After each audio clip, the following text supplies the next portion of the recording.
أشهد أن لا إله إلا الله وحده لا شريك له وأشهد أن محمدا عبده ورسوله أما بعد فأعوذ بالله من الشيطان الرجيم بسم الله الرحمن الرحيم وعد الله الذين آمنوا منكم وعملوا الصالحات ليستخلفنهم في الأرض كما استخلف الذين من قبلهم. یا صدق محمد عربی ہے، یا احمد ہندی کی ہے وفا، باقی تو پرانے قصے ہیں، زندہ ہے یہی افسانے دو. ناظرین کرام، السلام علیکم ورحمۃ اللہ وبرکاتہ. جس آیت کریمہ کی میں نے تلاوت کی ہے، اس میں خدا تعالیٰ ایمان لانے والوں اور نیک اعمال بجا لانے والوں سے یہ وعدہ فرمایا ہے کہ انہیں ضرور خلافت کی برکت سے فیضیاب کرے گا. خلافت وہ آسمانی بادشاہت ہے جس سے ہماری دنیاوی اور روحانی ترقی وابستہ ہے. یہ وہ عظیم نعمت ہے جس کی خاطر تمام عالمین کو پیدا کیا گیا. اس عالم کی تخلیق کے وقت خدا تعالیٰ نے فرشتوں کو مخاطب کر کے فرمایا، انی جاعل فی الارض خلیفہ، کہ میں روئے زمین پر اپنا جانشین بنانے والا ہوں. اس روحانی بادشاہت کا قیام نبوت کے بعد ہوا کرتا ہے، جو کامل طور پر نبوت کے کمالات اپنے اندر رکھتی ہے. حضرت صلی اللہ علیہ وسلم کی وفات اور خلفائے راشدین کی شہادت کے بعد دین اسلام پر 1300 سالہ جو تاریکی کا زمانہ آیا، وہ اس آسمانی بادشاہت کی ناقدری کی وجہ سے آیا. اقوام عالم کی اس قدر جرات بڑھی کہ وہ دین حق کو دنیا سے مٹانے کے در پہ تھی. ذات باری تعالیٰ حضرت صلی اللہ علیہ وسلم اور کلام اللہ پر چاروں طرف سے ناپاک حملے ہو رہے تھے. ایسے نازک وقت میں خدا کی غیرت جوش میں آئی اور احیاء اسلام کی خاطر اس موعود ہستی کی بعثت ہوئی جو عرش معلی پر عالمین کی تخلیق کے وقت لوح محفوظ پر لکھی جا چکی تھی، اور جس کو حضرت اقدس محمد مصطفیٰ صلی اللہ علیہ وسلم نے خلیفۃ اللہ کا لقب عطا کرتے ہوئے یہ تاکید حکم دیا کہ اگر تم اس مہدی کا زمانہ پاؤ تو اس تک ضرور پہنچو، چاہے تمہیں برف کے پہاڑوں پر سے اپنے گھٹنوں کے بل جانا پڑے تو جاؤ، اس کی بیعت کرو اور اس کو میرا سلام پہنچاؤ. جو لوگ خدا اور اس کے رسولوں کی ہدایات کا انکار کرتے ہیں وہ یاد رکھیں، قرآن کریم ان کے متعلق فرماتا ہے، خزی فی الحیات الدنیا، وہ اسی دنیا میں ذلیل و رسوا ہوں گے. دنیا کی تاریخ کا مطالعہ کر کے دیکھ لو، جنہوں نے انبیاء کی ہدایات کا انکار کیا ان کا کیا انجام ہوا. تاریخ دنیا سے ان کی صفیں لپیٹ دی گئیں، انہیں صرف عبرت کے طور پر یاد کیا جاتا ہے. قیامت تک جاری رہنے والی اس آسمانی بادشاہت کے متعلق حضرت صلی اللہ علیہ وسلم کی اور بھی تاکیدی ہدایات احادیث میں موجود ہیں. چنانچہ بخاری شریف میں حضرت حذیفہ بن یمان رضی اللہ تعالیٰ عنہ سے روایت ہے کہ آپ نے حضور صلی اللہ علیہ وسلم سے عرض کیا کہ یا رسول اللہ، ہمارا شمار دنیا کے بدترین انسانوں میں ہوا کرتا تھا. آپ کی آمد کے بعد ہمیں ایمان نصیب ہوا اور آپ کی قوت قدسیہ نے ہمیں پاک اور مطہر کر دیا. کیا ہم پر دوبارہ خرابی کا زمانہ آئے گا؟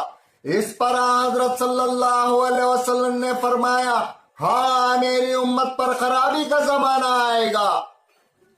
سامعین، کیا ان صحابہ پر خرابی کا زمانہ آنا تھا جن کو خدا تعالیٰ کی طرف سے رضی اللہ عنہ و رضوا عنہ کی سند عطا ہو چکی تھی، جن کے جنت الفردوس میں اعلیٰ مراتب مقدر تھے؟ نہیں، ہرگز نہیں. یہ آئندہ مستقبل کی بات ہو رہی ہے.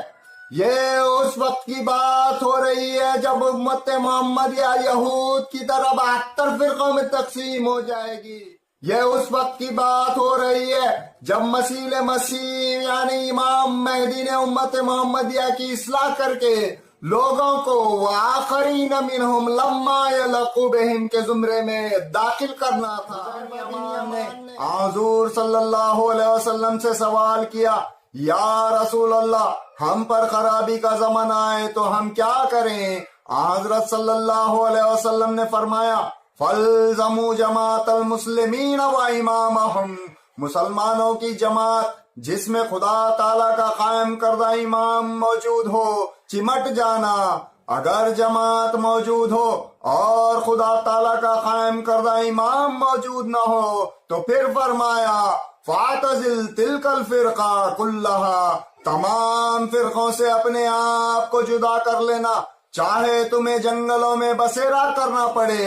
اور فرمایا، وَلَوْ أَن تَعَضَّ بِأَصْلِ الشَّجَرَةِ، خواہ تمہیں درختوں کی جڑیں چبا چبا کر گزارا کرنا پڑے تو گزارا کر لینا، لیکن اپنے آپ کو کسی ایسے فرقہ میں داخل نہیں کرنا جس میں خدا کا قائم کردہ امام موجود نہ ہو۔ سامعین، خلفائے راشدین کی شہادت کے بعد خلافت کا سلسلہ ختم ہو گیا۔